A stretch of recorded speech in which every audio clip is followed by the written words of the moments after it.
আসসালামু আলাইকুম। আজকে আপনাদের জন্য নিয়ে আসলাম ছোট ছোট লোট্টা মাছ রান্নার রেসিপি। শুধু এখানে লোট্টা মাছ না, সাথে আছে ছোট ছোট পোয়া মাছ। এই মাছটাকে আপনারা কখন তেলের উপরে কষিয়ে রান্না করতে যাবেন না, তাহলে স্বাদ চলে যাবে আর ভেঙে যাবে। তাহলে চলুন কী দিয়ে রান্না করতেছি আজকে লোট্টা মাছ। পেঁয়াজ কুলি টমেটো, আজকে রান্না হচ্ছে পেঁয়াজ কুলির টমেটো দিয়ে ছোট লোট্টা মাছ রান্না। এখন আমি মাখা তেলে যেভাবে করবো দেখুন, এখানে আমি পেঁয়াজ কুলি দিয়ে দিচ্ছি, দিয়ে দিচ্ছি পরিমাণ মতো পেঁয়াজ কুচি, এভাবে কষলে ভেঙে দিবেন। দিয়ে দিচ্ছি কাঁচামরিচ কুচি করা দেওয়ার কারণ হচ্ছে মাছটা ছোট, এই কারণে কুচি করে দেওয়া, সাথে সাথে যেন একেবারে এভাবে খেয়ে ফেলা যায়। দিয়ে দিচ্ছি ছোটো একটা টুকরা রসুন, দিয়ে দিচ্ছি লবণ,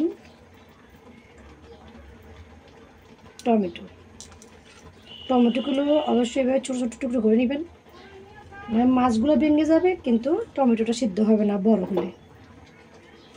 দিয়ে দিচ্ছি হলুদের গুঁড়ি এবং লাল মরিচের গুঁড়ি, এটা সুন্দর কালার আসবে। সামান্য পরিমাণ জিরার গুঁড়ি, সাথে দিয়ে দিব সয়াবিন তেল।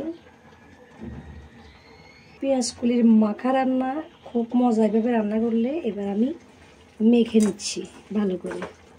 দিয়ে দেব সামান্য পরিমাণ পানি, কারণ এগুলা যখন উতরে আসবে তখন কিন্তু পানিটা বেরিয়ে আসবে এমনি। আর এবার দিয়ে দিচ্ছি আমি চুলাটা।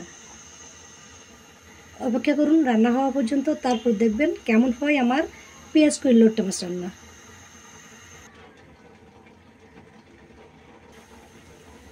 ঢাকনা দিয়ে ডেকে দিচ্ছি, আস্তে আস্তে পেঁয়াজ কুলিগুলো সহ সিদ্ধ হয়ে আসবে। ঢাকনাটা উঠিয়ে নিচ্ছি প্রায় 2 মিনিট পর।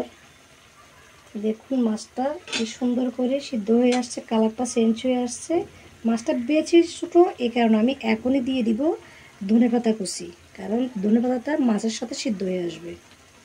বেশি করে ধনেপাতা কুচি দিবেন, আর হালকা করে একটু এভাবে নাড়াচাড়া করে দিব,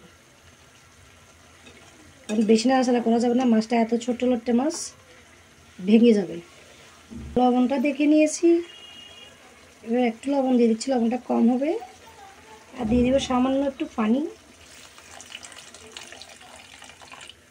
আবার ওইভাবে ঢাকনা দিয়ে 2 মিনিট জাল দিয়ে নেব। ঢাকনা দিয়ে দিলাম, 2 মিনিট পর ফিরে আসবো। চলে আসলাম প্রায় 2-3 মিনিট পর। দেখুন এত সুন্দর কালার চলে আসছে, সিদ্ধ হয়ে গেছে সব কিছু একসাথে। তবুও আপনাদের সাথে শেয়ার করি, পেঁয়াজ কুড়িটাও সিদ্ধ হয়ে গেছে। এবার নামিয়ে নিব চুলা থেকে। তাহলে এভাবে আপনারা পেঁয়াজ কুলি দিয়ে লোট্টা মাছ রান্না করবেন। যারা পেঁয়াজ কুলি খেতে ইচ্ছে করে না, তারা এভাবে রান্না করে খেতে পারবেন। বোঝাই যায় না যে পেঁয়াজ কুলি দিয়ে রান্না করছেন। এভাবে পেঁয়াজ কুলি দিয়ে লোট্টা মাছ রান্না কারা কারা করেন নাই, এখনই আপনারা পেঁয়াজ কুলি দিয়ে লোট্টা মাছ, ছোটো ছোটো লোট্টা মাছগুলো রান্না করবেন, বেশি ওভাবে খেতে ভালো লাগে।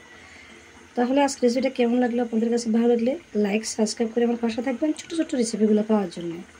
আজকের রেসিপিটা এখানে শেষ করে বিদায় নিচ্ছি। সবাই ভালো থাকবেন। আল্লাহ হাফেজ।